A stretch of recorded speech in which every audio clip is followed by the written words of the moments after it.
are the people who are who have got some problem with their video, so they are not able to turn their videos on, but they will come online at some point. Mr. Patel is on his way from Bart's hospital, so he's going to come and start very soon. Jitu, have a seat. Maybe that cup we can keep it somewhere. And Ashwin, you need. we just need to do a little bit of testing, is it? Yeah, it's like it's work. Hello, hello, 1, 2, 3. Testing, testing, 1, 2, 3. Hello. So am I coming? Okay. Do you think we should switch on the light?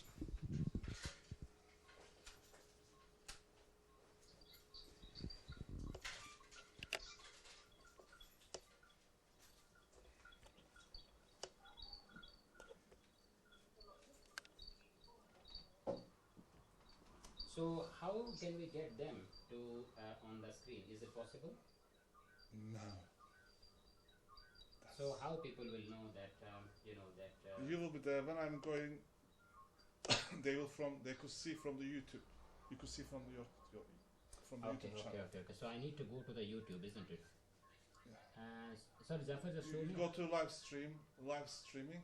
Go on the left hand side. Left hand side. Where is live streaming? Yes. Yes. Click on. Oh. Don't save.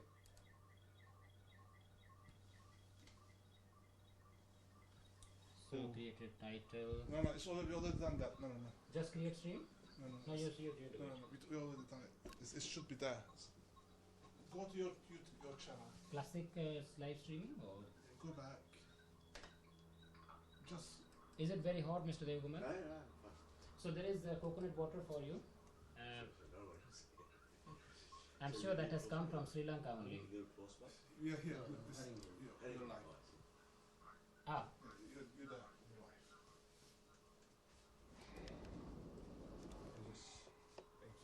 But it's not coming. Exactly at 1 o'clock here. Jaffa? Yeah. So, now because of it's a delay. Oh, okay, No, okay. this Got is- you. Fine.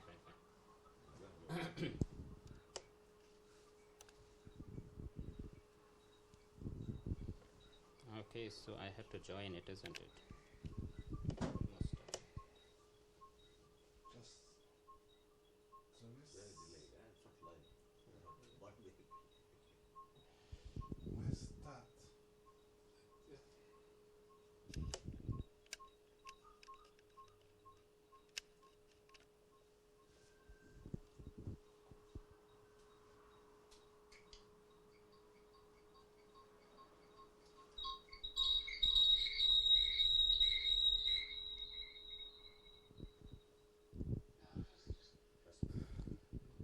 Hello, everybody. Can you see the video?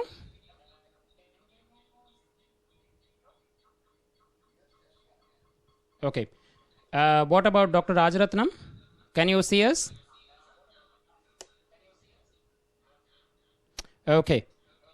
So the YouTube channel. It's in the YouTube now. So the YouTube channel is from my screen. So if you have any problem, you can always message me on the screen. On the Zoom screen, on the right hand side, there is message. So if you message or raise your hand, I will know and I will switch the screen. Okay, so who is there?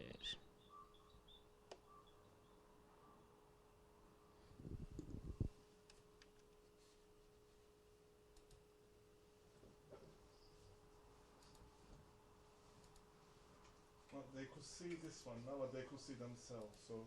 Yeah. No, I'm just checking who else has joined because Mr. Swinfen was saying that he's going to come in.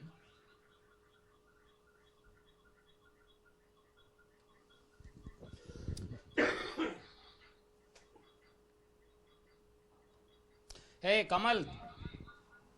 Hi, how are you? Can you hear my voice? Okay, so he's Kamal Mahavar. He's consultant bariatric surgeon from Sunderland Royal Hospital.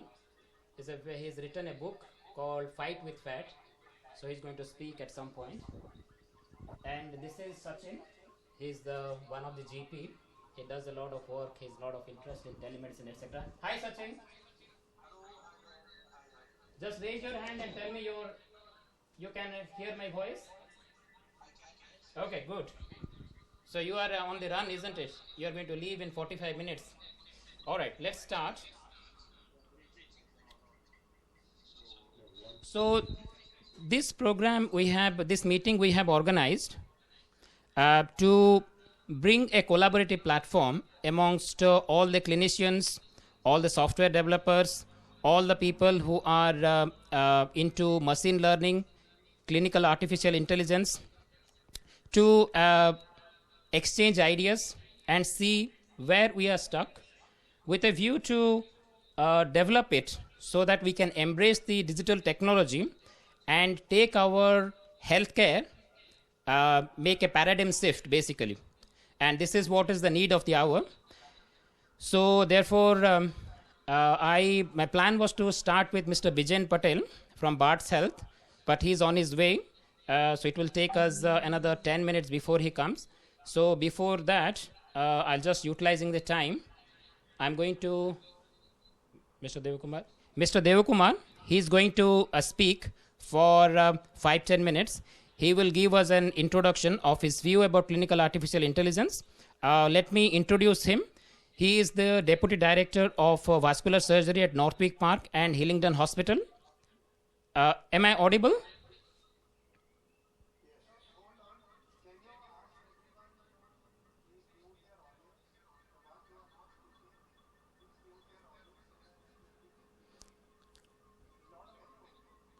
Okay, so there is a lot of echo. So whoever is not speaking, let's switch off the audio. One second. Let me do it myself first. Why is echoing? I think there is one mobile, which must be echoing.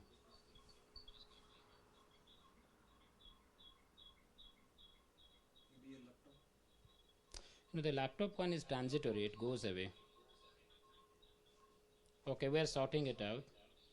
Is it better now? This one. Yeah.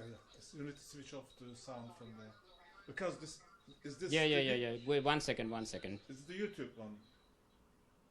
No, it's coming from this.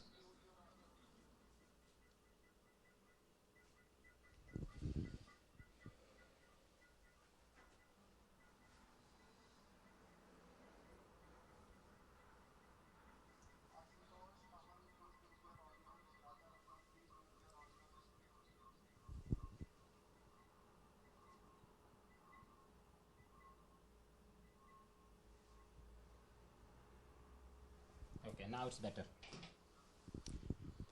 Okay, Actually, just Prof. a minute. If you get this one down, so from the YouTube, you could see the YouTube as well. If you bring this bit down a bit, from the screen down, so you could see both. Do you know what I mean? You bring it that from the top. Okay. Put one on the right, from the left, so we have both. You could see both at the same time. Yeah. And you could put this one a bit left. Yeah.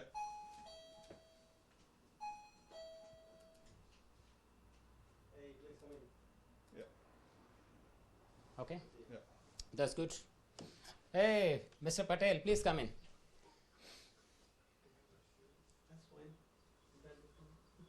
This is Mr. Bijen Patel from Bart's Health, and he's quite sick, but still he decided to determine to come, and I'm very thankful to him.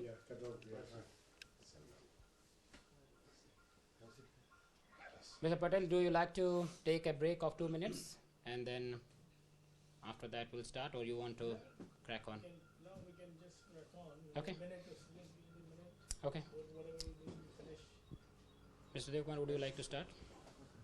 So, Mr. Devakumar is starting.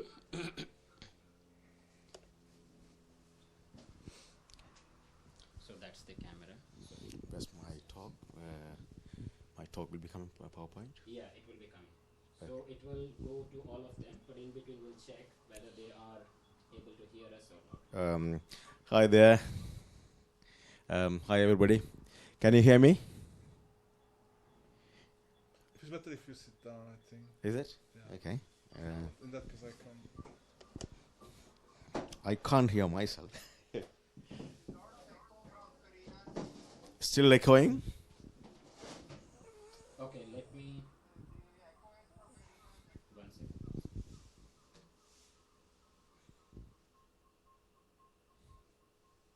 Okay, I'll sort that out. We'll just, Okay. I hope you can hear me. If anyone can't hear, please notify or inform us. Will I able to see my talk here on this one? No, you can't. I can't. You can actually see this one is Yeah. that's you. No, I'm taking on my PowerPoint. Oh, the PowerPoint, yes. So PowerPoint for that, Mr. Devakumar.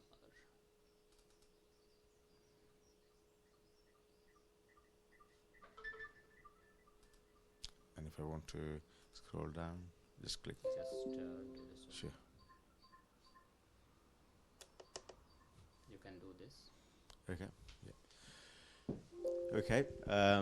So I'm not the expert in the artificial intelligence, but I know what I need in my clinical work.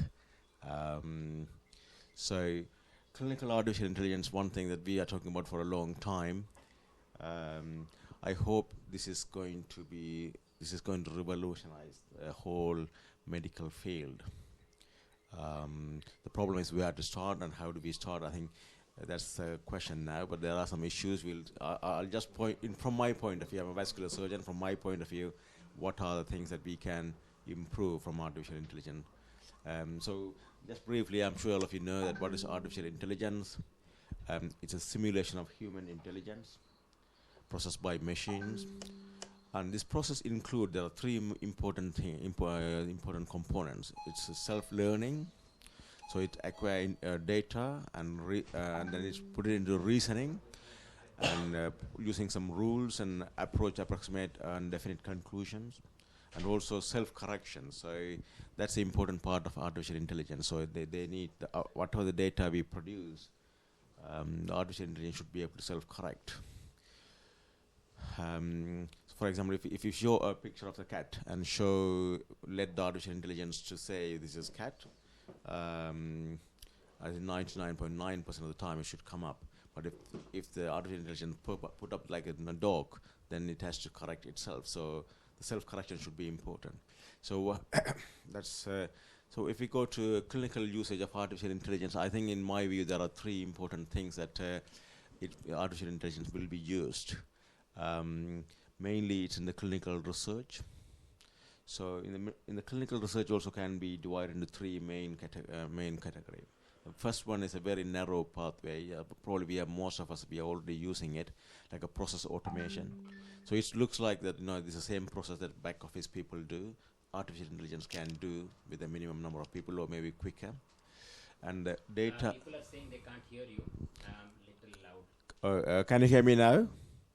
Is it better? Okay, I'll try my loud voice. And then AI-driven data analysis. Like, for example, you can let the artificial intelligence report on a pathology or report on a CT scan or any scanning. So that is could be a next usage. And also insight into data. So we can actually predict any disease process or cancer based on the genome, or we can predict who is going to get a stroke based on the family history.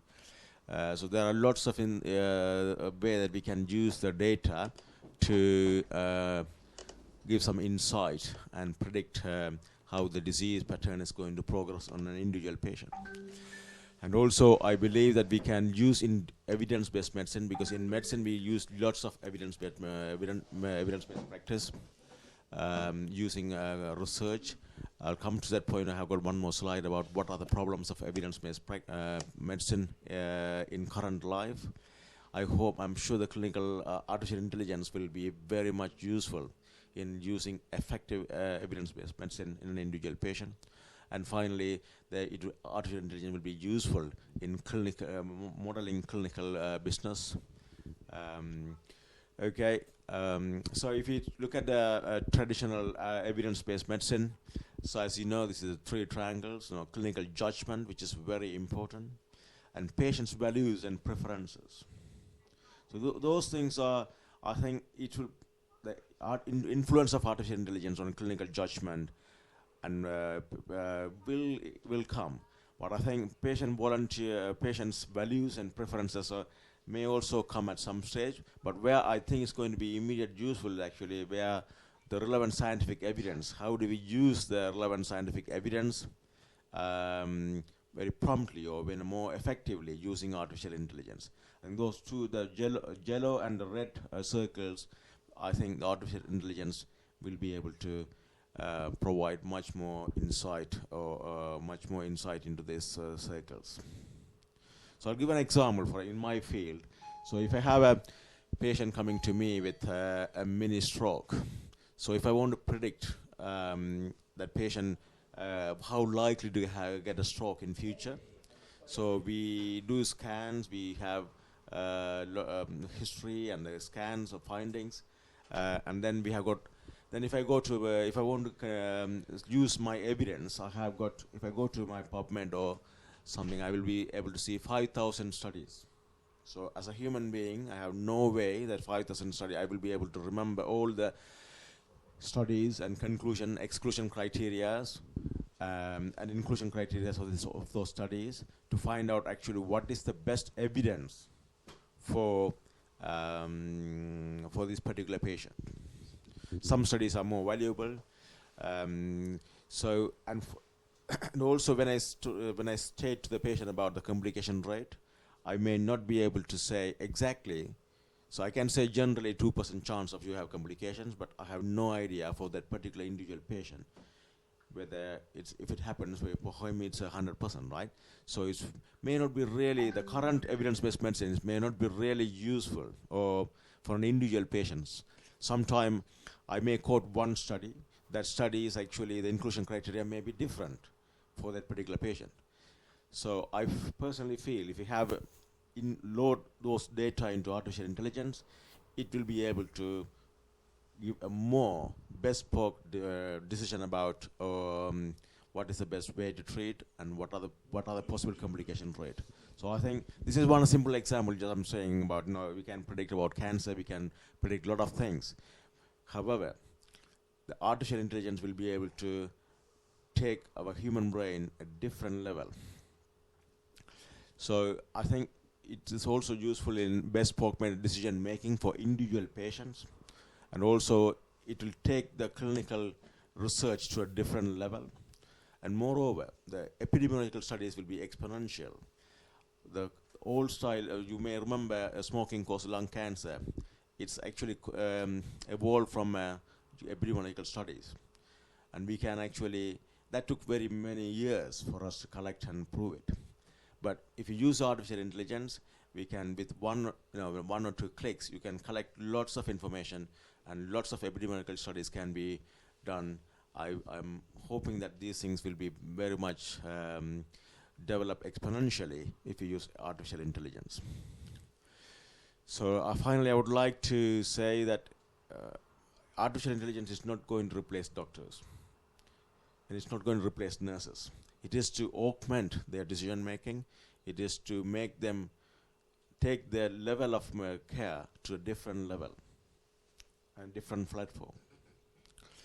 So this is a golden triangle of clinical artificial intelligence people talk about, where professionals, patients, and artificial intelligence all working together to bring the patient's care to a much better level.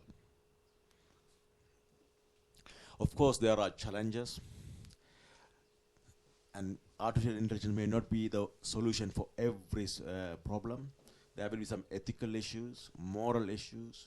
There may be some misuse and abuse, and personal information may be divulged, and there are issues about data protection. For example, if AI can diagnose dementia before symptoms originate. So there are lots of sensitive issues can be problematic. So I think we need to tackle those things as well. The best thing is to So I genuinely feel, until we go into develop and go into artificial intelligence, we will not be able to know exactly what are the usage of artificial intelligence, what are the problems. So we need to go develop and get this artificial intelligence help doctors and nurses to provide a better care. Thank you. Thank you, Mr. Devakumar.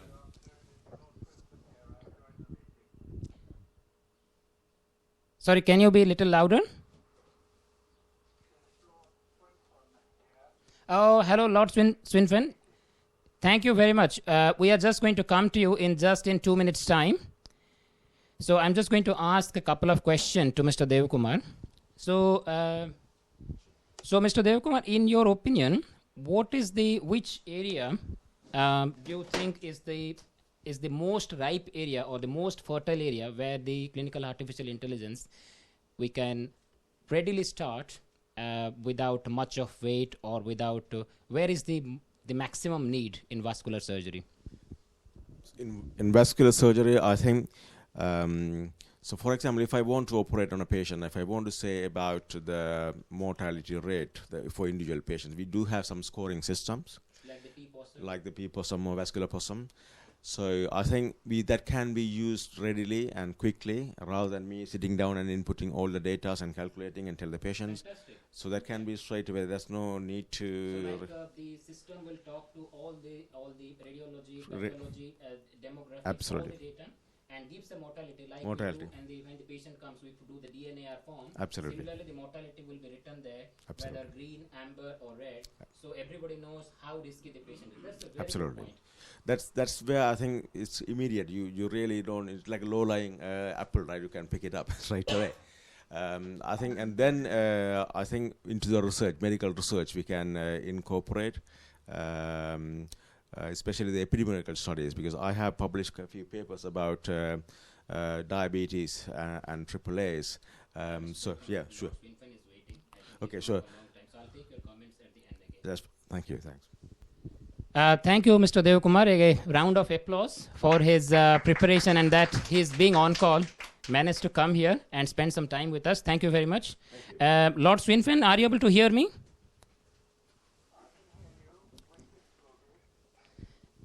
Okay.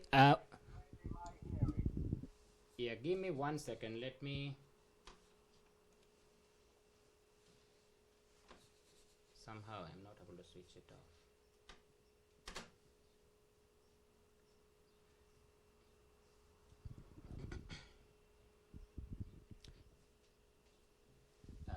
Jaffer, do you want to do something on this?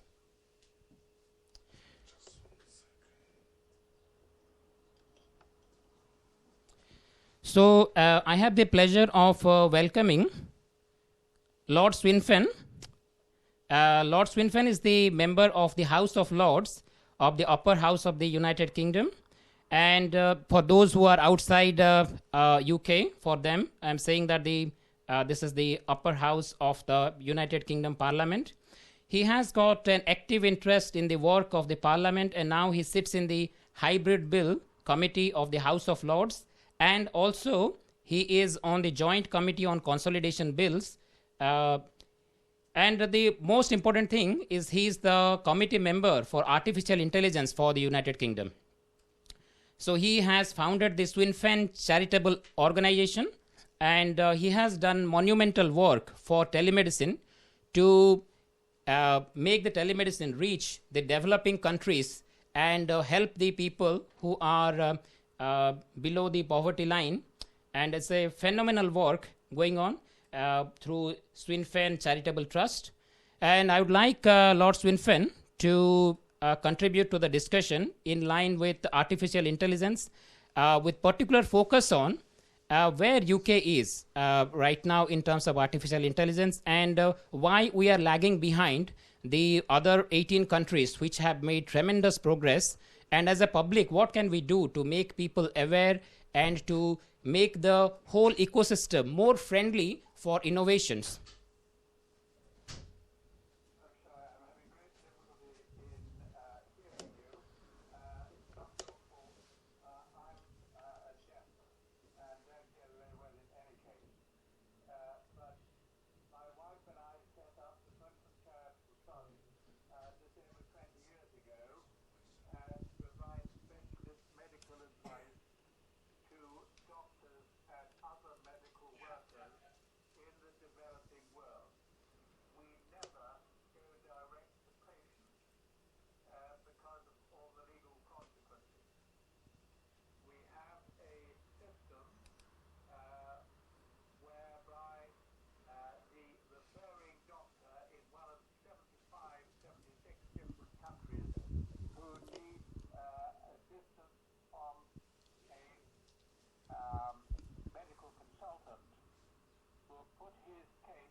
Lord Swinfen, just 1 second.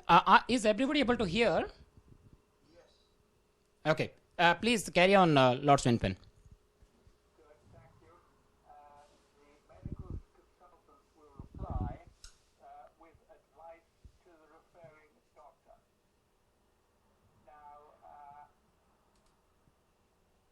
most of the cases are resolved by a question and answer, but sometimes the cases go on for weeks or months, and in many cases we do not just have one medical consultant, but we have many in different disciplines, because as you will know better than me, the human body is complicated and you very often have different specialties needing to work together. But under no circumstances, for medico-legal reasons, will we ever contact or allow the patient to contact us directly. Lord Swinfen, I'm sorry to interrupt, but there are a lot of people who are asking me to ask a question. Can you hear me, first of all? Yes, I can hear you. Okay, so the question they are asking is that, in terms of artificial intelligence, what's your thoughts are, where we are and where we are going? Because since you are the committee member of artificial intelligence, can you give us a little bit of idea? How did I work with the Committee on Artificial Intelligence? Yes, I have been informed that you are the committee member for the artificial intelligence for the UK. So, That is over, finished and done with. That committee has finished. Okay. It's finished its examination and gone on, but artificial intelligence, of course, has not. It's expanding the whole time. Okay. Is there any reformation or any regulatory change which is happening to make it more eco-friendly for the new innovations in artificial intelligence? We haven't, as a charity, gone into artificial intelligence. No. Okay. Lord Swinfen, please carry on. We have got 1 more minute, and then after that, we will, if the audience have any questions, we will then ask you. Will you be asked? I've described how we operate. I don't think I need to say any more. Sure. No, we appreciate that. I'm willing to answer questions. The questions are not ready as yet, but are you going to be here for another half an hour? Am I going to be here for another half hour? Yes. Yes, I can do. Okay, sure. So if there is any question, I will then take the question and will ask you. Right now, I think we have got a pretty much clarity of the charitable work we are doing, and a round of applause for all the work that Swinfen Charitable Trust has done. And thank you, Lord Swinfen. Thank you for joining us. I'll listen, but please forgive me if I don't hear you very well. I wear hearing aids in both ears and am decidedly deaf. Well, thank you, Lord Swinfen. Thank you very much. Now, I'll stay listening. Now, Prof. Safi Ahmed has joined us, and for those who do not know him, I'll just briefly introduce him, even though he doesn't need any introduction. Hello, Prof. Safi Ahmed. Can you hear us? I can hear you. Can you hear me now? Yeah. Your voice is pretty clear. So one second. It's because his description is quite long, so I have to find out actually. Let him make this. So, Prof. Safi Ahmed, he is a multi-award winning surgeon, a teacher, a futurist, an innovator, and an entrepreneur. He is a 3 times TEDx and international keynote speaker. He is a faculty at Singularity University. He has recently been appointed as CEO of SAMD University, the first digital hospital in South America. In fact, the hospital is named as Professor Safi Ahmed University. And he is the chairman and co-founder of Global Innovations and New Technology Conference at London, and chair of Webit Health at Bulgaria. He is a laparoscopic colorectal surgeon, and he's awarded the Surgical Scalpel Award.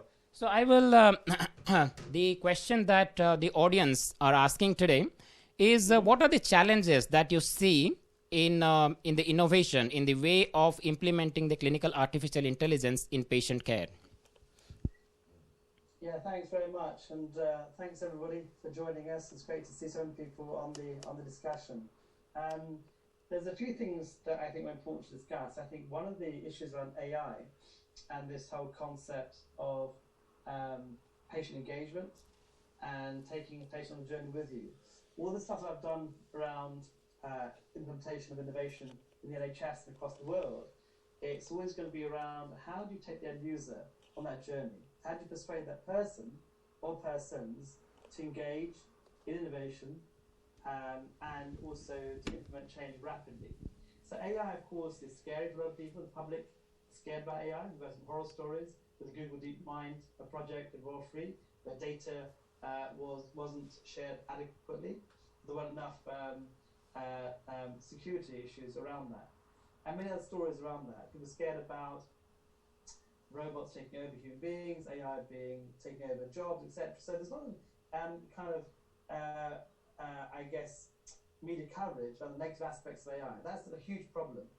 AI itself will change the world, no question. In the back end of healthcare, first point of contact for the next 2 to 5 years will be an AI chatbot, a telemedicine platform powered by AI, or even avatars and virtual human beings. I've been working on my own avatar and virtual human beings and creating a different way of connecting with doctors around the world.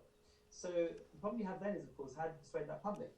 And this is where governments, where clinicians, where healthcare professionals first need to embrace themselves with issues around AI, potential problems, so that they can educate themselves, but then educate the public. The governments and stakeholders need to almost embark on what I call, I often use the term, social re-engineering program. They've got to tell patients, the public, look, this is going to be new, this is the way we're going to behave in the future, and we'd like you on that journey with us to make sure that we mitigate the risks as far as possible. We allow for the legal framework to be made as we speak. The framework needs to be improved, and we do it together. That's what needs to happen, I think, in a nutshell, to make AI more user-friendly, and also to allow patients to feel comfortable in this new world we live in. AI itself also then needs good use cases. At the moment, it's limited. We know it's limited to basically graphics or pictures of pathology or radiology or simple data sets that can be analysed. If you look at things like Babylon Health and Ada Health and others going to AI chatbots and your symptom checkers, we're now seeing a new area where we have to be very careful. We just see that Babylon and other companies now have pushed quite hard on the AI interfaces with replacing or exposing the symptom checkers, but not being accountable. They're medical devices, therefore not accountable to the public. And that's a really difficult legal framework. We've seen mistakes being happening, we've seen lots of errors in the system, so that needs to be improved. Google themselves are now going to symptom check themselves, and that'll be a hugely powerful platform with millions of records being analysed. All this, of course, has become very powerful, and hopefully at some point we'll see this whole, not just the AI chatbot and the integration of AI algorithms, there'll be natural voice process language. Can we get to that stage where natural voice, again, becomes a player, like Alexa, like Google Home? And I think the future really is going to be a Google Home in every house, or Alexa. We can talk to, analyse you, and help you understand, navigate healthcare. So there's a number of challenges that AI will give us. AI not on its own. It's based around data and the issues around data and compliance. It's around natural voice language and processing and using smart home speakers, etc. And there's a framework. Ultimately, it all depends on that patient interaction. How do you persuade the vast public to engage? Because if they do, then the onus is going to be on that the healthcare become more affordable and accessible for many people, as we've seen in Rwanda and other places. So that's a narrative that has to be thought very carefully about. And I see that in the UK, for example, the AI commissioning body are now releasing some frameworks. My friend Rob McCargo, who works at PwC, sat on the government panel looking at how AI is going to have a regulatory framework around it. But this is work in progress, and I think that's kind of something I'd like to give. So how would you rate UK's user friendliness with regard to innovation in AI compared to the rest of the European countries, Mr. Ahmed? That's the question which has Okay. come from a guy who is a software developer in Ukraine. Great, well, thanks for the question. And look, I was on the AI panel at the European Parliament in December. I wrote the first version of the framework for the EU, but it's very early. It's very early.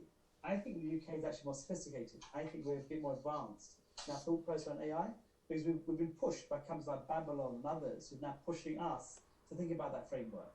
So I think we're a bit more sophisticated. We're a bit further down the line. I think we have produced some frameworks. Now the AI Commission is producing something more substantial. Also, if you look at innovation as a whole, the NHS is now becoming mature in the way it implements innovation. For example, we have all these little, I guess, parts of the NHS like NHSI, NHSE, NHS Digital, and now NHSX, new over umbrella term that we're using for a new way of implementing change. So I see us becoming better. I think we're still working in silos. I still think we're disparate in the way that we manage the work and the way we introduce innovation. But together with the digital academy, the digital academy that we have, and the entrepreneurship program, the health system is becoming more akin to understanding what innovation might be and rewarding entrepreneurs as a result. So I think we're a bit better than most of Europe, I think, personally, having seen the ecosystem in many countries. And I've been to 35 countries the last 3 years, working around governments and universities and colleges and figuring out about innovation, how we implement change. And one of the roles I've just taken on is I've become an advisor to the Abu Dhabi government for health tech innovation. And they have 5.5 billion fund on implementing change across the 50 hospitals. So they've got a huge amount of money from SoftBank and the Abdullah Fund to really push that change agenda. So, and they're very early in their thought process. So the UK, I think, is more advanced than a lot of people. I think that we join the dots better, and we've got enough stakeholders now to figure out the framework and lead that passage on. And I think people like Babylon have been very good. They pushed us to make those changes. Thank you, Prof. Safi Ahmed. There are a couple of more questions, but it's not just coming. So, but when it appears on my screen, I will ask it to pass it to you. But in the meantime, I would like to go to Mr. Patel to know his view on how we can develop the AI. What's the potential, future potential of AI, and where we are going. So I will ask him to briefly speak for 5 minutes on this topic, and then we move forward.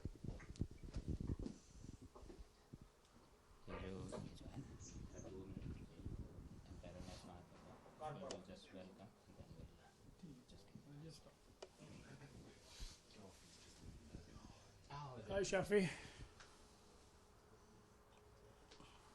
You're muted, Shafi.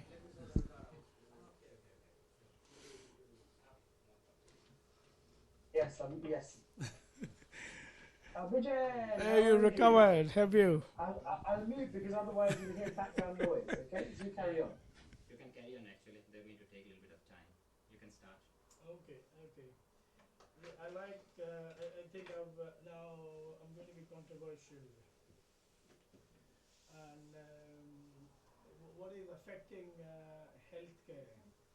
Is it funding or is it something else? If I can ask everyone, who believes that funding is number one issue in healthcare? Raise your hand.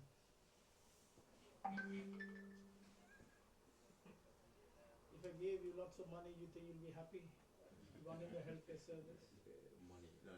The more you I'm partially happy. you will need more. I think you will need more. Well, I think no matter what we do, without technology, we are not going to provide better healthcare. That is for sure. And funding is not the biggest problem that is going to be facing us in the near future. What is going to be affecting us is the workforce, human workforce, and the workforce deficit. There is a complete mismatch of demand and supply of workforce, and we are not going to keep producing. We'll keep producing more children, but we're not going to keep producing more healthcare providers. And the workforce deficit affects both the developing country and developed world. And for developing country, it adds to the cost of healthcare delivery, as we've seen all the problems in NHS. and in developed world it is access to healthcare. The second issue is higher education deficit. We cannot keep building more universities. Anyway, if we keep building more universities, tell me one profession where you select the best of the best from the school at A levels, 3 A stars. You put them in a classroom for 5 years, and they come out after 5 years with no experience or qualification other than a certificate that says MBBS, and they're not fit for purpose. In which profession you can get that? Can you name one profession other than medicine where you take the best of the best, put them in a classroom for 5 years, and after 5 years you have nothing? So we need AI to democratize intelligence, not only education but democratize intelligence. And so the brain-computer interface almost. That way the entire human race can have the same IQ. You may not all want to be a doctor, but at least you have the same IQ and intelligence with brain-computer interface. And we've already seen a lot of development in that.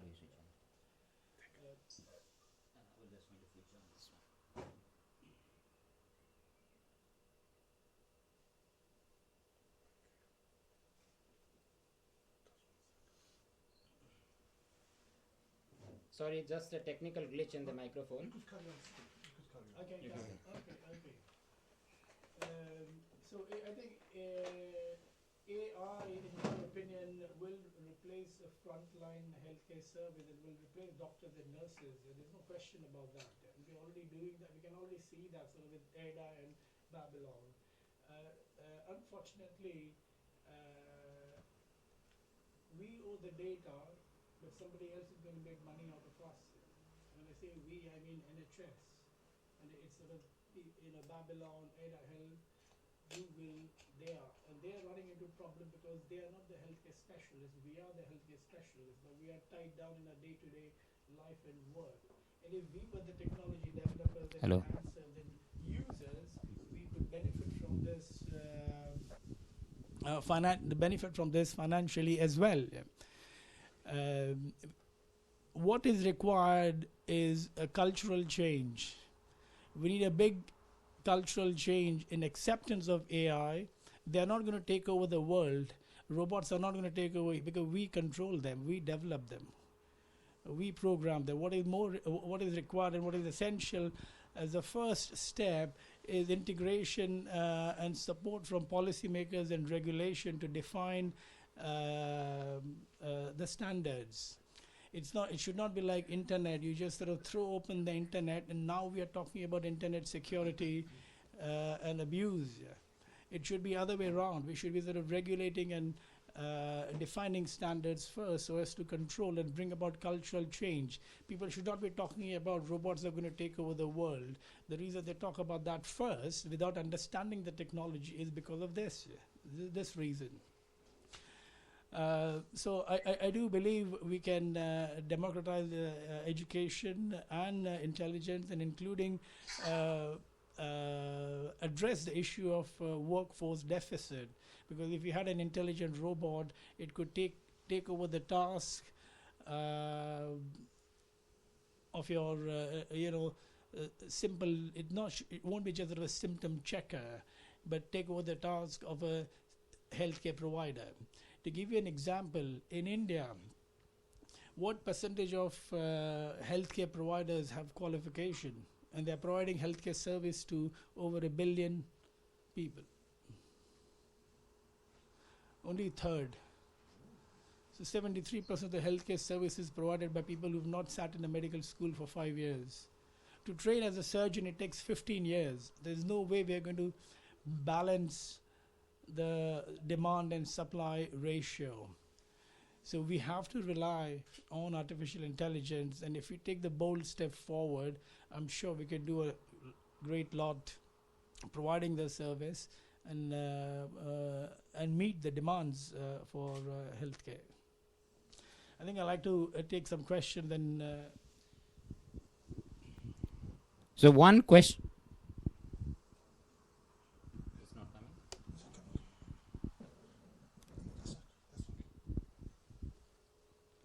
So one question is here that you mentioned that in the long term, the doctors will be replaced by a robot. Is that the question? The person who is asking the question is saying that, is that I misunderstood, or is that what was said? No, that is what I said. That is what I said. Your first encounter will be with a machine, not with a human. And that machine can tell you to go and see which qualified doctor. And majority of the time, I think that machine will be able to solve your problem. Well, 80% of the time you go to your GP is not doing any miracles. So, Tim William, he has recently won the election. He's from Liberal Democrat Party, and he has been serving the community for 15, 20 years. Something like that, yes, thank you very much. 15 to 20 years. So, Tim, how will you feel if you walk into a hospital and you get an announcement saying that, Mr. Williams, you are going to meet robot number 22. Please stand in the queue. How will you feel? From my perspective, I'd welcome that because I can actually see the benefit of AI working. Because a lot of what you just said there, about 80% of the time when you go to the doctors, it's common things really, and it can be resolved at the outset. So I'd welcome it, yes. What will be your comment on the empathy component? Say, for example, if you have got a human being dealing with your case, the empathy and the humanness and the wants which you get, will you be missing those, or will you be okay to embrace the new technology for the benefit it is giving to us? Again, I'd like to actually think, depends on the seriousness of what the case is, and then perhaps 80% again, you can probably be quite happy with that AI intelligence report on it. But there will be sort of the other 20% where human nature takes over and you do need to see a doctor. I'm so glad that, I'm so glad that you gave such a positive statement. in contrast to since morning, this is the first positive thing. Wonderful. So I have the pleasure of introducing Baroness Thornhill. Baroness, would you like to come to the podium and just speak? My apologies that I can't stay for too long. The whole of yesterday was gobbled up by a certain FA Cup final, so I'm rather behind on everything today. But I'm delighted to join you. So let me introduce. This is a bit high tech for me. Hello, So pleased to meet you. Baroness Thornhill was the first elected mayor of Watford Borough, re-elected as mayor in May 2006 and then in 2010, and she was ranked as the 41st most influential Liberal Democrat in the country, as described by Telegraph. And according to Nick Clegg, our Deputy Prime Minister, she is the best mayor in the country. He would say that, wouldn't he? Let's be honest. And he is a member of the Order of the British Empire in 2011, and she stood the parliamentary election in 2015 as the Liberal Democrat candidate in the election. So a grand round of applause for sparing your time to come here. So please give us some introductory Some thoughts. Yes. Okay. I think there's a lot of scaremongering about robots taking our jobs, and I'm married to a historian, and so I know the time when there was an agrarian revolution and everybody thought what was happening in the towns was going to ruin the country, and when the Luddites went around smashing machines because they believed that machines would take over our jobs. I just think we're in the next technological revolution, and we're going to have to embrace it. If I have a concern, I think there's always a concern about data sharing, data protection. You know, I'm a Lib Dem, and that's one of our big things. So somebody has to be a guardian of the security of data and information, and that's really important.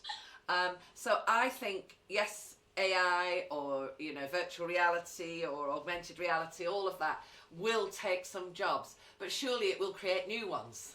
It has to create new ones. So I think if I've got a concern, it's around is our training moving quickly enough to take account of what's happening in the world? I remember, even if you're a basic computer user, no sooner have you've got au fait with Outlook something, and then another version comes along. And if you magnify that by the magnitude of knowledge that is around, I think we need young people with the skills that are far more adaptable and flexible to actually move with this technology. And I don't think we're anywhere near that at the moment. We're very much on the back foot. The number of companies doing this are perhaps not as innovative as we might like, although the UK has some of the most innovative, and they're nearly all based in Cambridge. But, we do have that. So I think, when you think about young people at school, you've got youngsters, Tim, the jobs that are going to be created through this are not on any careers teachers list at the moment. And so it's how does society actually prepare for the unknown, what we don't know. But that we have to prepare for it is absolutely true. With regard to Tim's question, I thought I would want the human being. But Tim is right in as much as people are already doing that anyway. It's called the internet. Who doesn't go on the internet and actually try and diagnose what's wrong with them? Everybody does it now. So when you go to, my doctor will actually say to me, what do you think it is? Because she assumes I've already been on and tapped in my symptoms and I've kind of got some idea. So my first contact, I would want to be human, on the basis that people will have kind of gone through that, because what an I can never say it. Say it, algorithm. And a robot will never be able to do is empathy, will not be able to build trust, will not be able to help with life-changing decisions. You will always need a human being for that. But at that first interaction, my understanding, forgive me, I'm a former teacher and nothing to do with healthcare, but the diagnostic process isn't just necessarily linear. You can go on a programme and say, do you have headaches? Yes. What kind of pain is it? And you can click and you can go down some self-diagnosis. But a good doctor has, I think, as a layman, I would use the word intuition, but it's not intuition. Your intuition is years of experience that decisions are then intuitive decisions. So it may be the way somebody walks in the surgery makes you think, hang on, I've not thought about that, or there was something funny about the way she did this or said that. I think there will always be that need for real contact. But could some sort of AI actually get rid of routine, boring checks, do things? Of course, it will happen. The sooner the better. Why can I not have a Skype conversation with my doctor rather than sitting in a germ-infested surgery that I'll have struggled to get down to, or if I'm an old person and I haven't got anybody to take me down there? We are so far behind the curve of the technology at the moment. There is much that could be done quickly with the current technologies available. And then, as I say, there's the training for the technologies that we can only imagine. And then there's the issues around data sharing protections that I think are in a big box on their own, marked ultra important. But I'll end on the note that what I think is very, very important is that healthcare professionals do not leave this to entrepreneurs and commercial companies to drive. If all of this AI is not clinician based, is not sound, and is not based on that, then it won't do the job that we want to do. It has to be a collaborative process, and of course it will be driven by entrepreneurs and commerce, because they will do the creating, but it has to have the input of true professionals at all steps of the ladder. The person who is the first person on a reception to deal with people will have information to input into an AI application, for want of a better word, because they see something that somebody else doesn't. So I think it's a brave new world. It's massively exciting. I wish I had an ounce of technical know-how in my body. I haven't. I envy those who have. But we can't just leave it to you guys who have. It needs to be a very human process and a very collaborative one. But it's great that you're discussing it, great that it's on your agenda.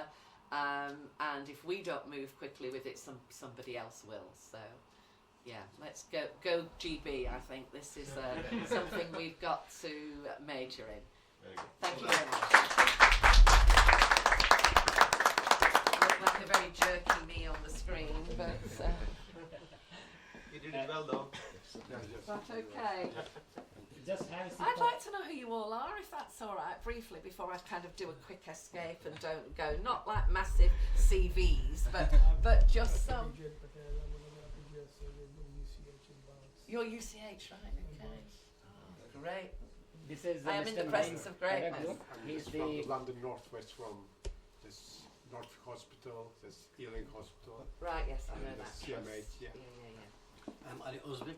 I am former mayor of Haringey. I am a pharmacist. Thank you. So are you still involved in political life at all? Yes. You are, good. Well, democracy is another fragile construction at the moment, and we need to protect that, and whatever party we all are, we have to invest in it, haven't we? Hi, I'm Sari, I'm a doctor and also I work as a health technology advisor, so I help implement new He's the technologies. budding entrepreneur. Yes, Where are you I work at something called UCL Partners, one of the academic health science centres. Right. So there's a when real it enters UCL group here, isn't there? yeah, that's good. I'm Alok. I'm a developer, software engineer. Ah, right, well, yeah, collaboration. How do you think these things? I just, Rajesh, strategic consultant. you're a... Strategic consultant. Right, okay. Don't want to miss anyone out. I'm Selva Devakumar, one of the vascular surgeon from Northern Park and Hillington Hospital. I think I accidentally Googled you. Trying to Google our hosts. So, and you were near each other. So there you are in the flesh. That's marvellous. Hi, I'm Ashok. I'm a software consultant. Right, so we've got IT people and various Yeah. consultants here, as well as our I know. Yeah, you know me. I'll stay and listen for a little while longer if that's okay. But then what I'm actually doing next, I've got a terminally ill relative, dreaded cancer, and it's his birthday today, and we're having a sort of family meal at the Houndswood Care Home, nursing home where he is in Radlett, and so I don't want to be too late for that. Okay. So, but I would like to listen to a little bit No, more. this is the real human touch. You know, you will never expect it from robots or from anything else. No, You know, you couldn't. I totally agree with you. What you said, I think probably, yes, you know, we all embrace, you know, the artificial intelligence, but you know, we don't need to neglect the human touch. It's very important. For example, a few days ago, I operated on a Greek lady. My background's from Greece, like a Turkish background, Greek. So the patient, even just, you know, it's not important only to see a doctor. Even specifically in London, we are from different nationalities and many. Specifically, you know, if you know, she felt the ouzo smell on me. I think that she was very, very, you know, just happy. So the, you know, pronunciation and everything, the same background. So that's why just, you know, we need to be very careful. I know that, you know, artificial intelligence will empower the primary care. I totally agree with you. Instead of waiting, you know, GP surgeries, you know, being at home, just having the conversation through Skype, through, you know, the different other, you know, efficient system, the health system will be effective, more and more effective. I totally agree with my colleague, you know, just, you know, Professor Raju, sorry to interrupt you. Yeah. Professor Raju is waiting. yeah, okay, so just I'm finishing, yeah. Sorry. Just, you know, My pumping fault. more money into the system is not going to help. We need to change the culture. I know in most of the places in America, in just in a digital hospital, they use already, you know, they have, you know, just robot, just nurses, you know, and they are very efficient, you know. They call them Penelope from the Greek Penelope, you know. Just I'm very happy. Name Penelope is one of my very famous names. Yeah. Very good. Thank you. Thank you. So the next Professor Raju is online, and he has been patiently waiting since long time. Professor Raju, can you hear me? Absolutely, Oh. absolutely. You are clear, absolutely clear. So I have the pleasure of introducing Professor V.K. Raju, who is actually to read his short summary will take me probably 5 minutes. But he is the clinical professor of ophthalmology at West Virginia University. He is the fellow of Royal College of Surgeons, fellow of Royal College of American College of Surgeons, director of International Ocular Surface Society, Director of Ocular Surface Research and Education Foundation, and he has received many awards. And just it is in a I'm just counting how many 19 lines only there just to write the name of the awards. And he frequently visits the House of Lords and House of Commons to deliver speech. And he was here in the UK Parliament very recently. And I will ask him if he can give us his thoughts on what does he think. Now Google DeepMind has come. Google DeepMind is able to scan all the retinal images and able to give us a diagnosis. And according to the recent publication, the expertise of Google DeepMind is as good as a ST4 level doctor. That means who is almost nearly qualified. And similarly, the Babylon says that their artificial intelligence system is able to pass the GP trainee exam. So, where do you think we are going in terms of artificial intelligence? Well, I'm glad to be here, and I learned a great deal already. You know, a mentor in London used to say, there are 3 solutions for every problem. Can you hear me okay? Yes. My mentor in London used to say there are 3 solutions for every problem. First is education, second is education, and third is education. Professor, So, your face is not seen. Can you lower the camera a little bit so your full face is seen? Perfect. Thank you. If we right this educational process, and it happened in on many occasions, and in technological advances in ophthalmology, we used to keep a patient for about a week in the hospital because of the technological advancement. We'll send them home on the same day. But with the artificial intelligence, these things can really make a huge difference. I'm always a believer on this kind of advancements. But still, all advances and ideas in machine learning sound good, but as a doctor and scientist, as doctors and scientists, being skeptical is part of our job. One negative that happens, remember, that happened in Google or what is that car? Uber car accident and Tesla accident were fatal.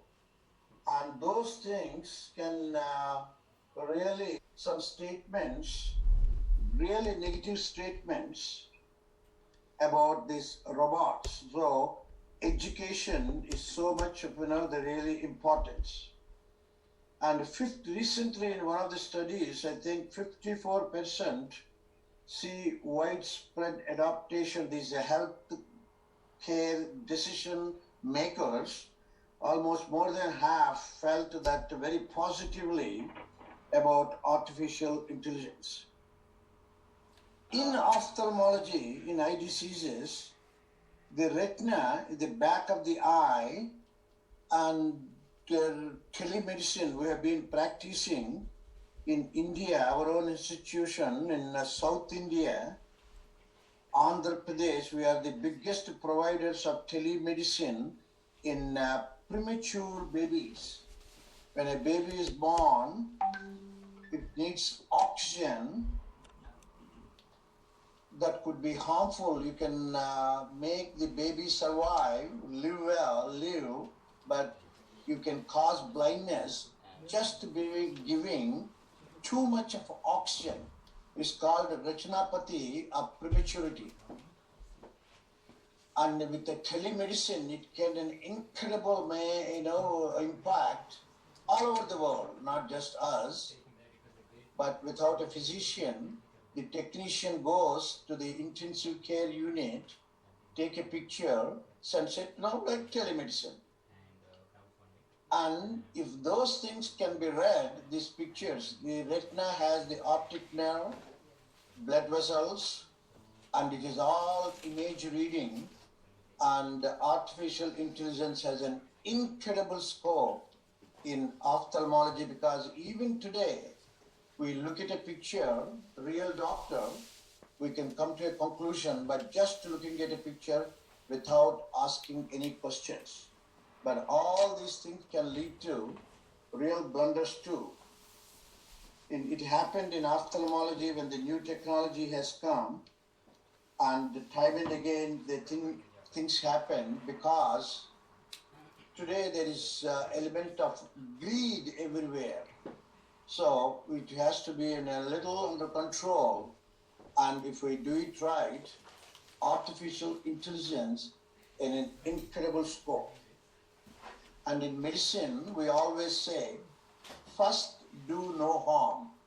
So if that is the guiding principle of all the entrepreneurs and business people, who are very important without any question, but they have to be in control. And still, this field is, there are lack of scientific publications, and there is a mistrust and confusion. Like anything that comes in, we have the problem. And the transparency, being transparent is very important. And there will be an increased demand for technological and high cognitive skills and the social and emotional skills.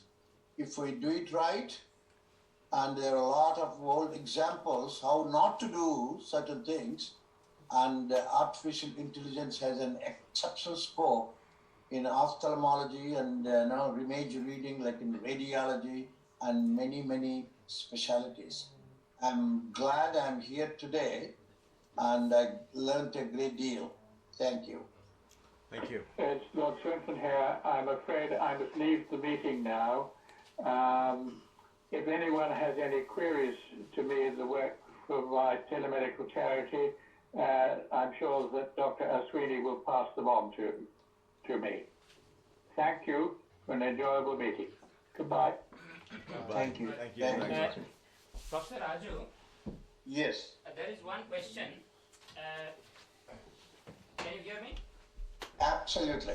So one question is from the audience. They want to know that other than retinal scan, what are the other areas where you think clinical artificial intelligence can play a big role? All people have been doing for a long time, even certain surgeries, the steps, the straightforward surgery in cataract, and in the artificial intelligence really comes to the level we are all expecting, and there are a lot of surgeries can be done by artificial intelligence. It can be done, but we have to approach, so many things happen in ophthalmology and other kinds of medicine, and initially the control, well controlled and everything, doing it, like in a Hindu thought, it say, do it with dharma, do it right. And from the beginning, if we do it, I know it has an incredible scope, even in the surgical field. Okay. Thank you, Professor Raju, for joining us and providing your valuable thoughts and your time. And if there is any question from the audience, I will definitely pass it on to you. Thank you. Professor Safi Ahmed, are you online? Hello? Professor Safi Ahmed, are you online? Okay, I think I lost him. So, coming back to the discussion, I would like to just briefly show the work that we have done so far on artificial intelligence.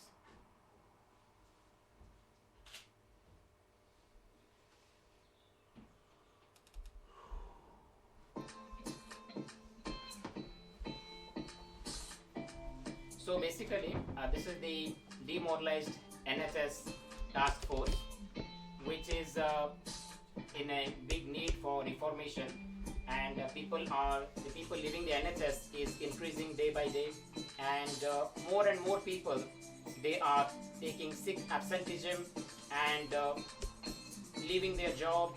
So the staff retention has been at a problem at a record level, and the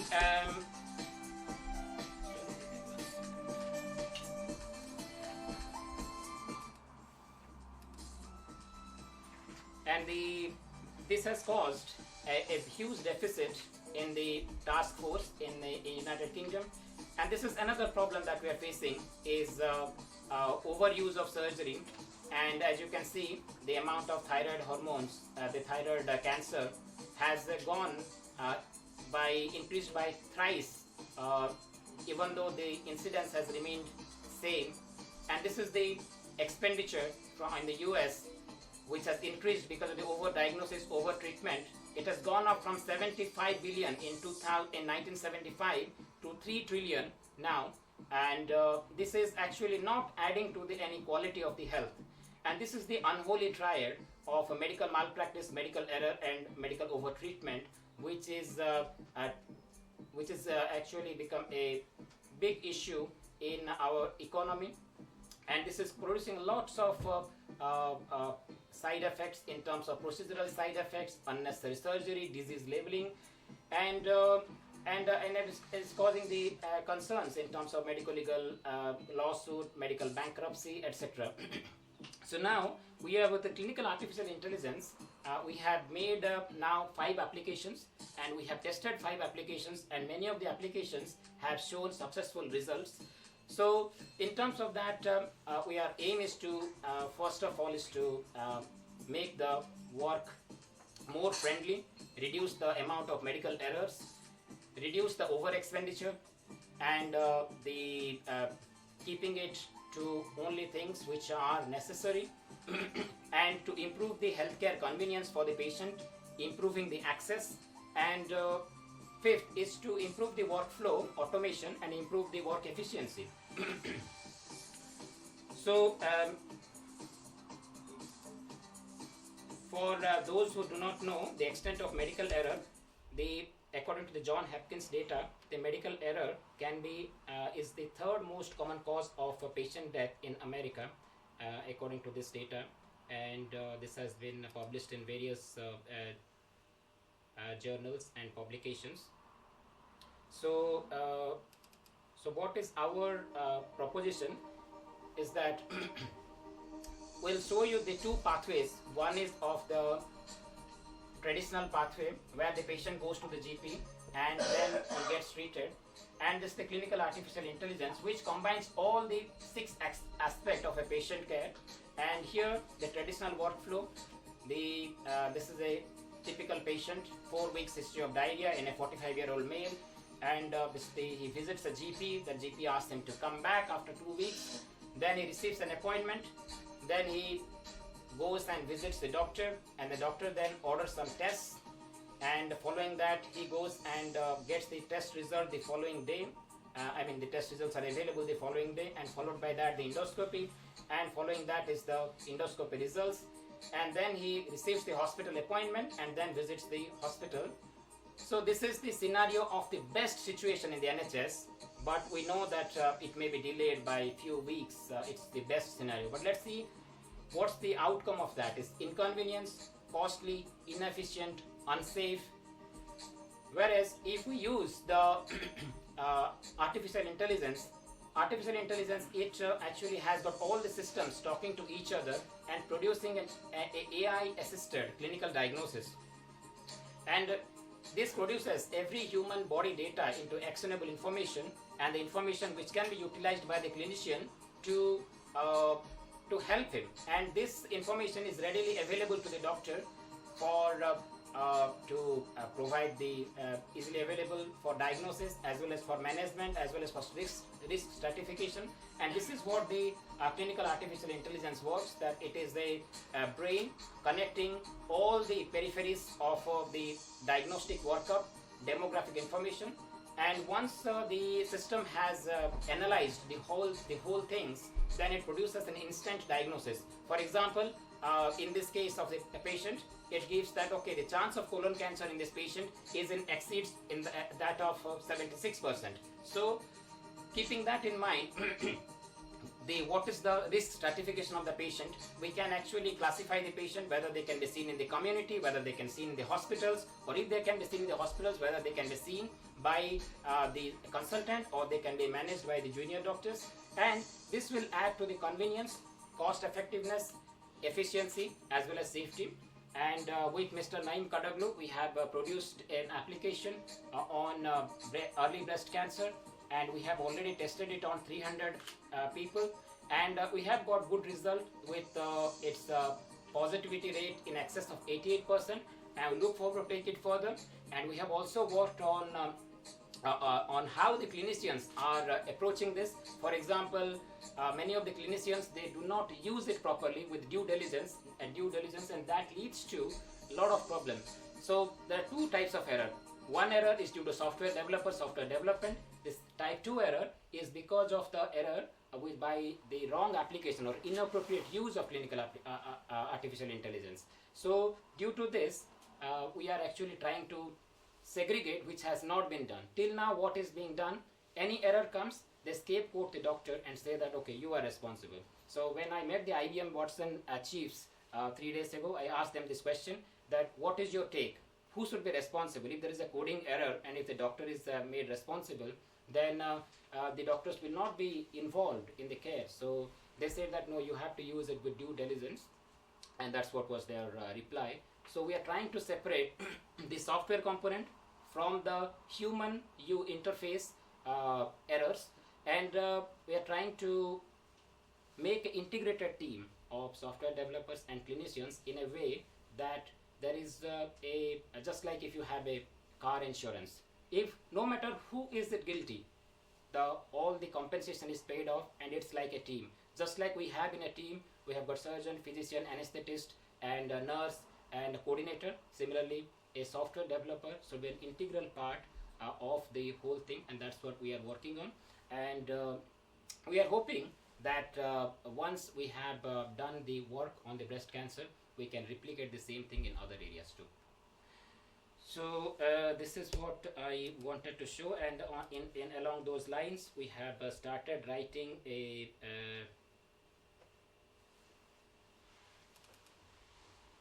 this is what we are putting all our articles along with a few other authors.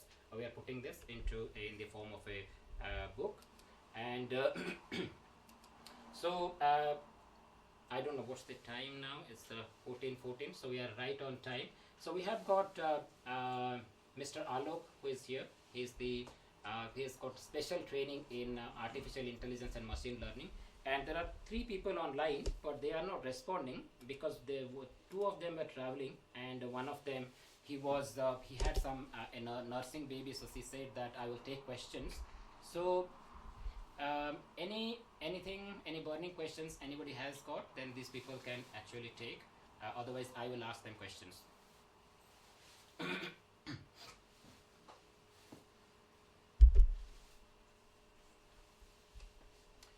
Okay, so can I ask the question, please? Yes, Dr. Rajaratnam, please. Yeah. Whoever is available. Hello, Dr. Raju. Hey, how nice to see you, Rajaratnam. How wonderful. Yeah. Thank you. Thank you for arranging this, Aswini. No, my pleasure. I have joined today as a lay clinician. I am no expert on artificial intelligence or anything like that, but I am looking for some input into how artificial intelligence can help in the LIMIC countries, because I have interest in overseas voluntary work in India, and I do collaborate with Dr. Roger as well in this way, in a small way. So if anybody has any thoughts how AI can help a charity medical worker in the third world countries or the developing countries, please voice your thoughts. Would you like to take the question, Alok? Yeah, It's probably a generic question for you. Yeah. The top ones will start coming now, so get ready. I think the first and foremost way AI can technically help you right now is by translating.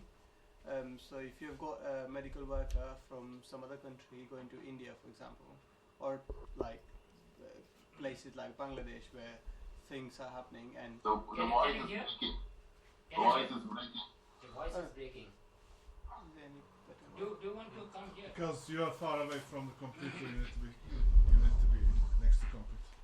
I think the first and foremost way you can do it is by using Google Translate. Just ask them, can I audible? Is it audible now? Yes, excellent. If you sit down, it will be fine. Just that will do it. I think the first and foremost way you can do it is by Google Translate. To be honest, it's available out there. Everyone's using it. It's getting better every day. So somebody from, let's say, United Kingdom going to India to help out as a medical professional, they can use Google Translate. That's the first AI part. I think there are many other ways you can use AI. Dr. Rajaratnam, is there any particular area that you are looking at? Are you looking to improve communication? You are trying to improve the patient service, or you are trying to increase the efficiency, or you are trying to help the reach of the service to another area? So if you specify, then because he has got a lot of thoughts, so he want to narrow it down to a few if possible. Yes. Right.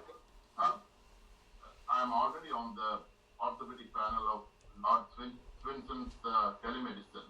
So I know how telemedicine is able to help. But what I mean is, how do we, the thing is, we are talking about AI in a developed world with the patient group who is educated, knowledgeable, for them to understand the computer output. Whereas when you go as a charity worker, it may help the clinician to improve the diagnostic quality and knowledge in relation to treatment. But I mean, you can't be going every time. You're not there throughout the year.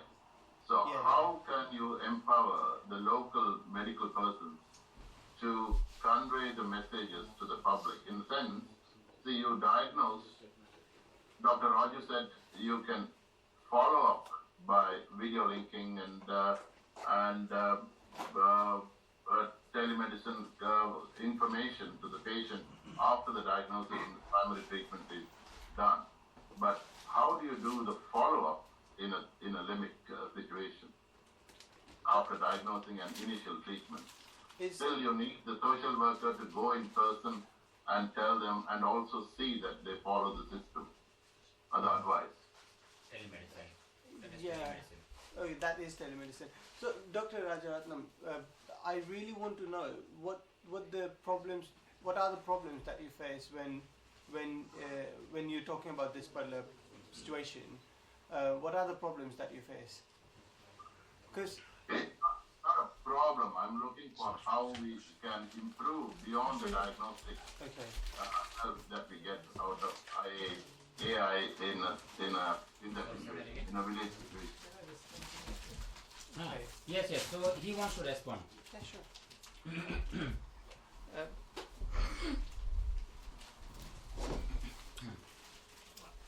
I don't think it's one size fit all and there's one application or one solution to the scenario that you mentioned. It is going to be multiple things. I'll give you an example in Nigeria. I mean, there are already AI applications available for healthcare use, like Ada Health, Babylon, and all that. So in Nigeria, when an individual goes to a pharmacist, often in many, not only Nigeria, there are many developing countries, even in developed countries, you go to your pharmacist for simple things, and you get a lot of medical knowledge, information, and access through that. So the pharmacist in Nigeria started using ADA Health platform to diagnose and treat and provide almost like a primary care service. So if that is done within a supervised environment with TeleLink, it could potentially solve your problem. Another example from College of Surgeons in South Africa and East, West and Central Africa is they are training non-surgeons to do surgical procedures, for example. Yes. Which is again supervised focus.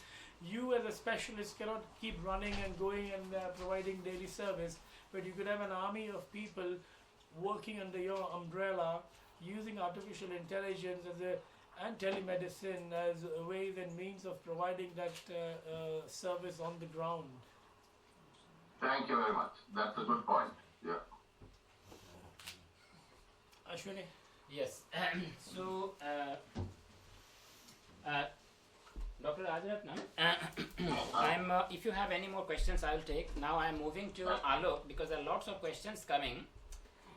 So, this is from one of the doctors who works as pediatrician. So, like looking after a baby. So, her concern is that suppose she uses the artificial intelligence system and she is using it overnight. There is no software developer backup. Okay, in the middle of the night there won't be anybody, right? Yeah. So because there will be one person to just serve. So how is the support system is going to come? Say for example, in the middle of the night they use the software application. Say they are using it for mortality. Okay. Like what is the chance of a person dying from a surgery? So they are calculating that in the middle of the night, and they found out that the software is giving wrong answer.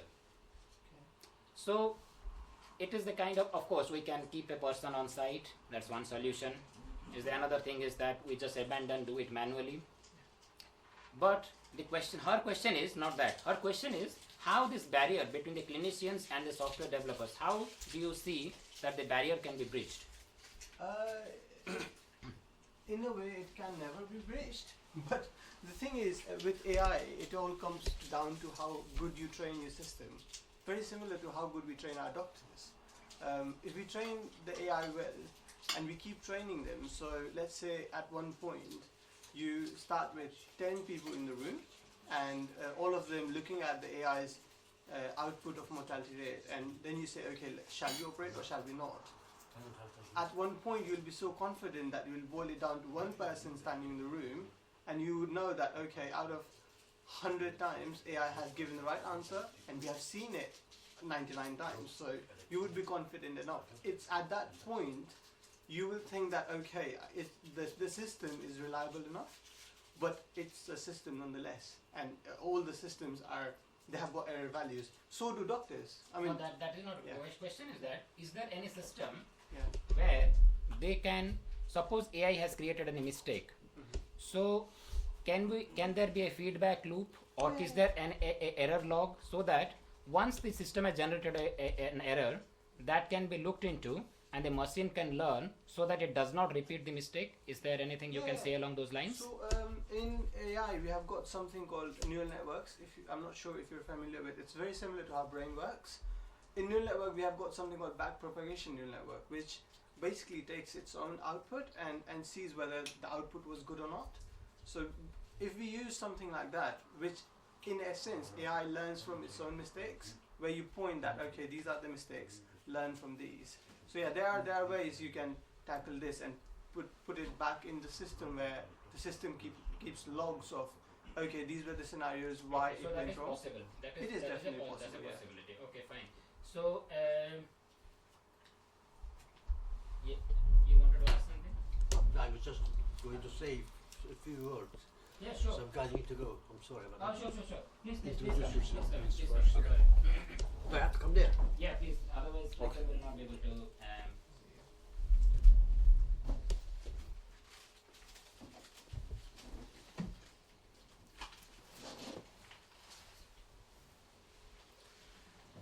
Good afternoon to everyone. I'm Aligul Ozbek. I'm a pharmacist and a healthcare professional. It's a great pleasure to be here. It's a sincere gratitude to come and see so many new development in healthcare section. There is a question for you. I'm sorry to interrupt, but you can give your thoughts along those lines. So the question is that, as a politician, as a representative of people, what's your thought on use of new technologies? Do you have any concerns? New technology, I welcome new technologies, artificial new technologies and digital technologies. I welcome that, but it should not be used to me by patient. It should be used to help the diagnosis for the healthcare professionals. It should be used, it should not replace the touch of the doctor, the thought of the doctor. They do not replace the nurses and other healthcare professionals. They should be used by them to make the narrow the time of making decision. On the one of the slide we saw it takes 50 days to make a decision. So if you use this kind of technology to make decision faster, that will help to make patients care in a quicker way and in the safest way, in the best way, and obviously in a more cheaper, not to spend billions and billions on it. So it should be used to me first by healthcare professionals and to help the diagnosis, and should not replace a human being. Thank you. Okay, so should not replace human beings. So that is the one of the main focus from the. Okay, that's good. That's a good point. Thank you. Okay, so. Is it getting late for anybody, or are we? Because Mr. Naim Kadaglu has got a very good thing to share. He has got a message to deliver, and I have already told people that you are going to show something, so they want to see what you have brought. Yes. Hi, just Mr. Naim Kadoglu. I'm consultant breast and general surgeon. So I would like to embrace the artificial intelligence, a good thing for diagnosis. I'm sure it will empower us as a medical professional. Also, it will empower probably just more the GPs and the primary care. I'm sure it will reduce the cost enormously. I would like to just share something with you. As a breast surgeon, our main problem is we are having a lot of unnecessary referrals from GP surgeries. I totally agree, and I support my GP colleagues because they are also in such a big problem, just because they have limited facilities for diagnosis for everything. But we had this in annual book of Association of Breast Surgeons. Can you see just from the system from there? Yes, it was basically one of the hot topics points, how we can minimize these patients with a breast pain, just to be referred to us, If you will see from the graphics, they have done in Nottingham, it's a very big, one of the leading breast units in this country. I appreciate all my colleagues, they did a great job. Basically, their workload increased enormously because of these referrals for breast pain, young people. And we know that the possibility of breast cancer is very, very minimal.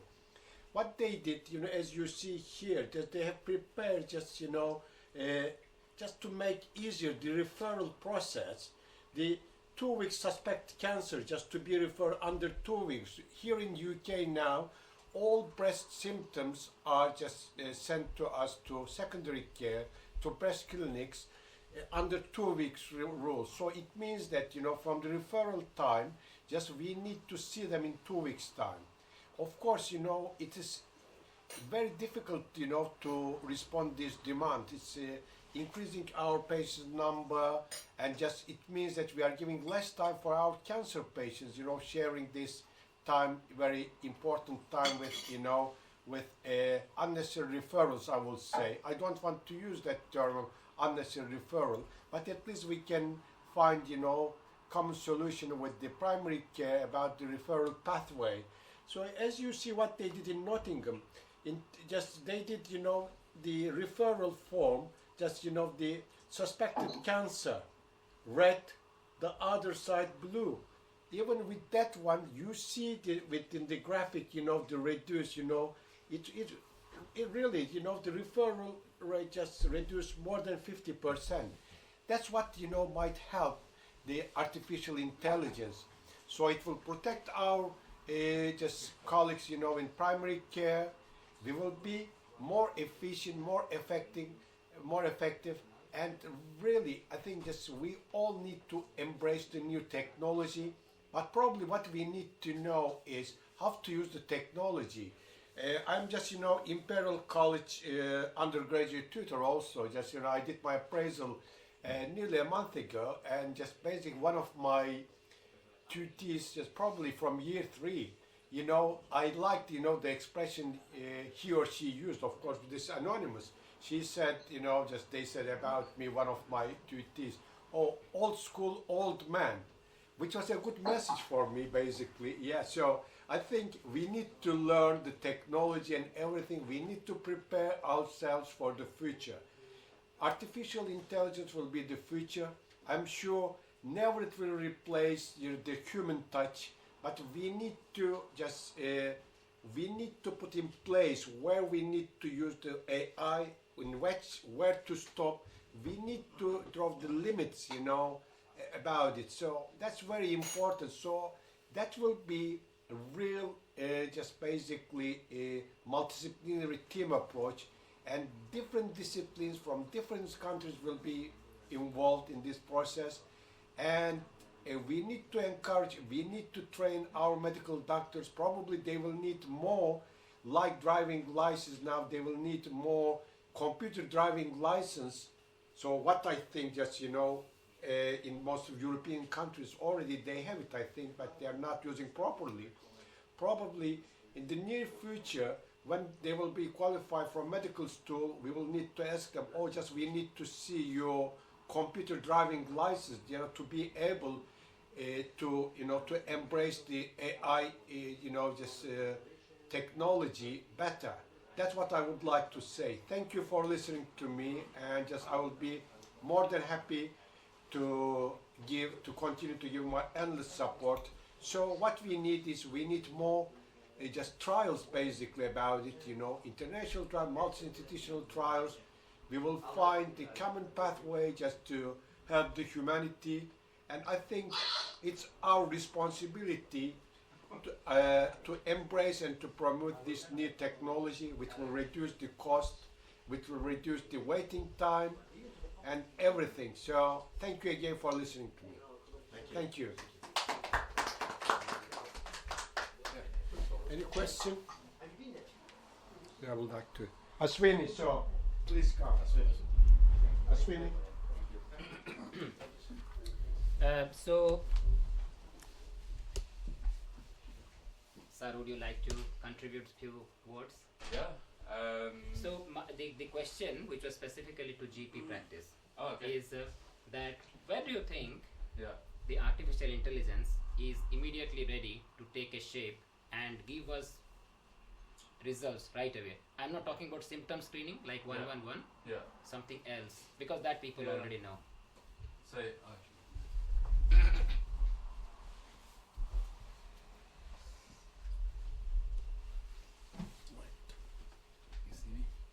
hello? So you mean, where in sort of primary care would we say that AI is in closest? primary care, where we can use other than getting a diagnosis filtering, like you put the name or number of the symptoms and it gives you the name of the probable differential diagnosis. People know about that.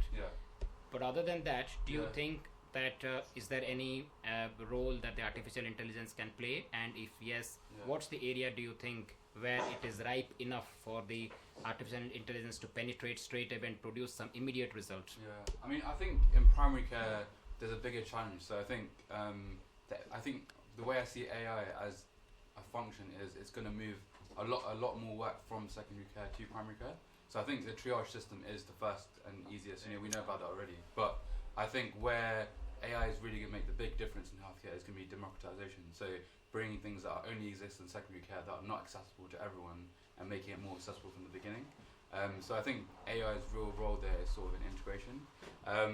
Actually, so in my job at the moment, I spend a lot, as you know, I spend a lot of time working with health technology companies, helping them implement their technologies. And I see a lot of AI companies, and it's interesting to talk about where are we closest to, where's the area that's closest, because I think actually it's quite challenging. It's quite challenging to find a sector where there's a big enough need where everyone's accepting of AI enough to implement that. And a lot of the challenges I face around sort of discussing projects and technologies in AI is around they understand that quick thing they want to Yeah. sorry, give me 1 second. Yeah, so the question they are asking is that the GPs, they are quite generic right now. They are providing quite general service, and the hospital is providing a super specialty service. So if the GP becomes a specialty GP, then the AI can actually become more powerful. This is based on my colleague's study who has done work in Howard. And so my question, this person's question is why people are not taking the specialist practice in GP? Why they remain as general? Is there any? I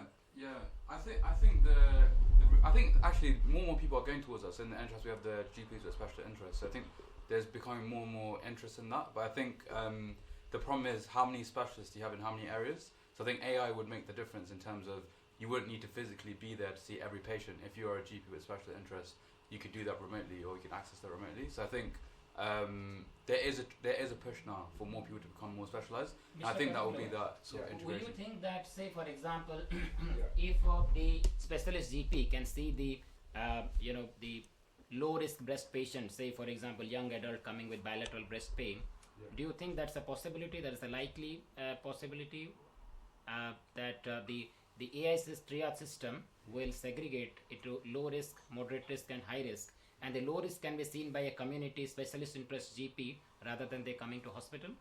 Yeah, I think so. It will be very, very important. I'm sure. So the GPs will be able to deal with most of those patients.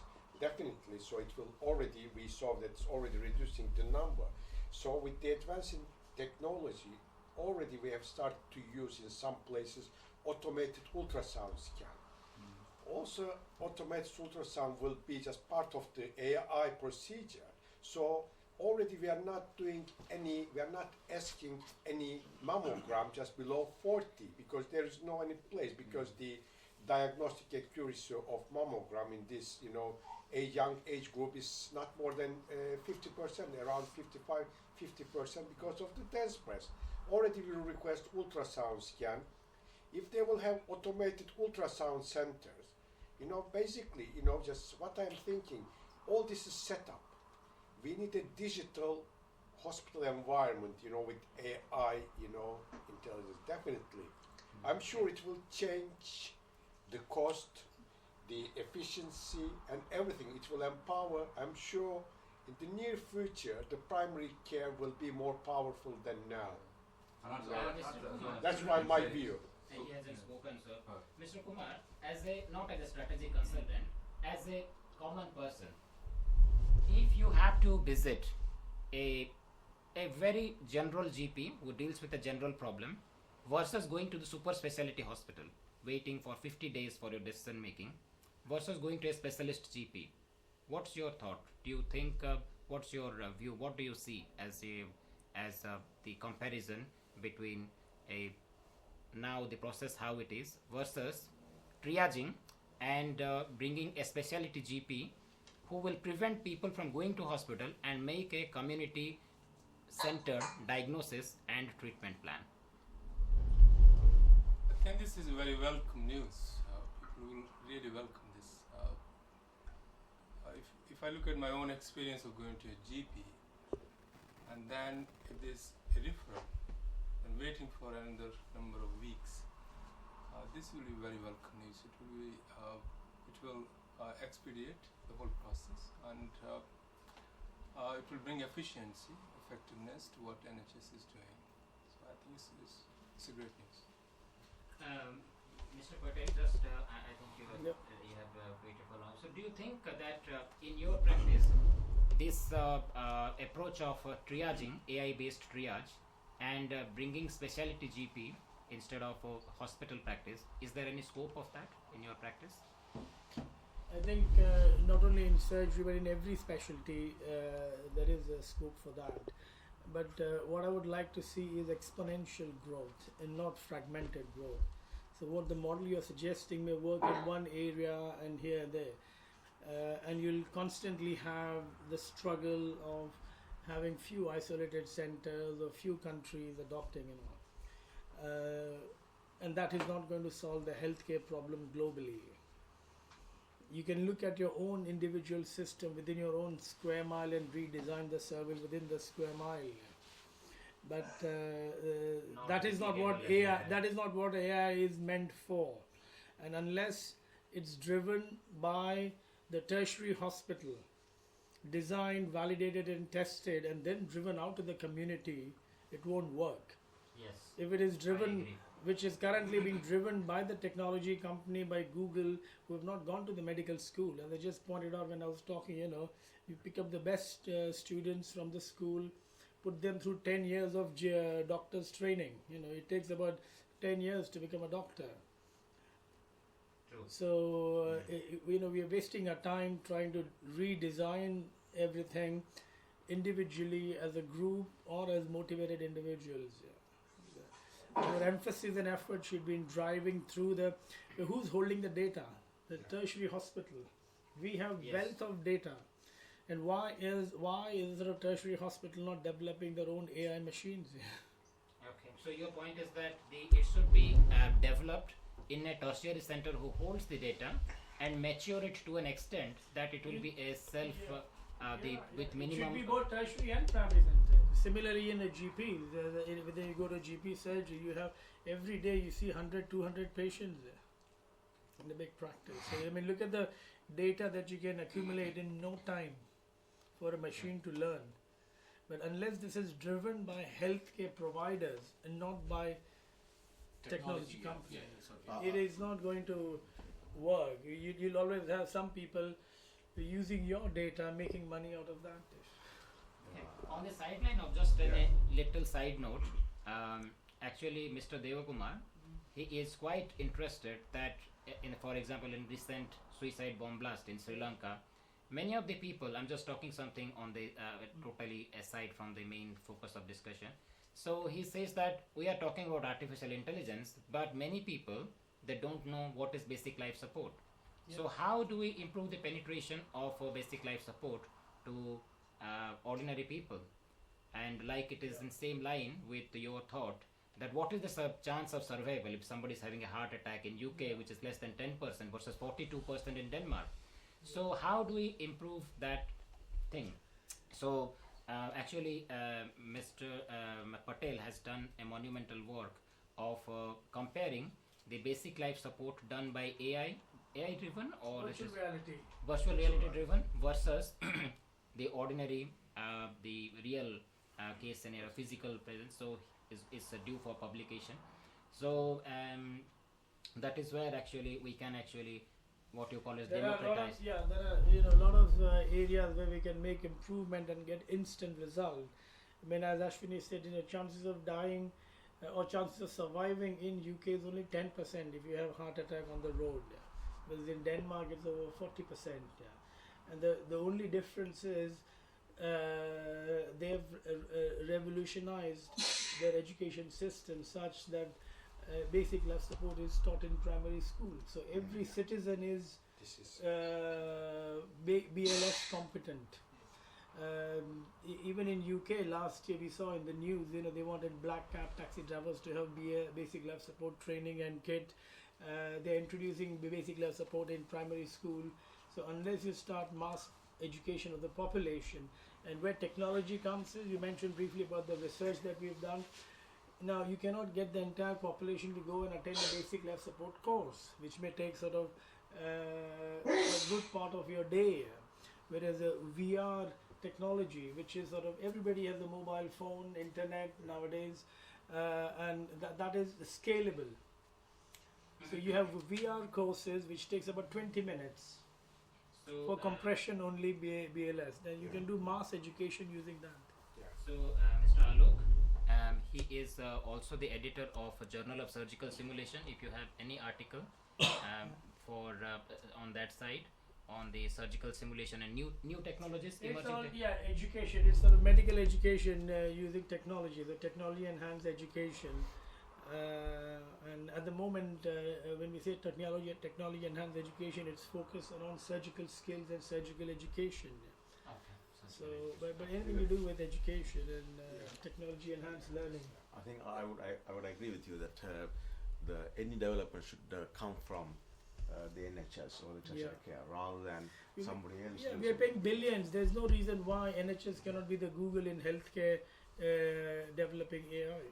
You look at the money that the NHS spent. We are one of the biggest employers in the world and the biggest budget, but we don't have a budget for R&D. That's a very good point, actually. I agree with my colleague. What exactly he said. I think the AI will revolutionize all the education system. Also, the medical system will need modifications. Definitely, I totally agree with that because we know that already the watch that we have can measure our can take our ECG and everything. So, the system is becoming totally digital. So, AI system, this artificial intelligence, will take place. It will be part of our life, and we need to start this training from the primary school. And just if we will start to use from the primary school, we will see the difference. It's like what we achieved, with hand infection and everything. We start to, train people. The hand infection rates is, becoming less and less. So that's why it will be very important just to have what we have, just like driving license from the early education system, computer driving license. They need to know everything very well. It will change the way. We know as a medical professional, we need to lead that. Of course, I know the IT, just software engineers cannot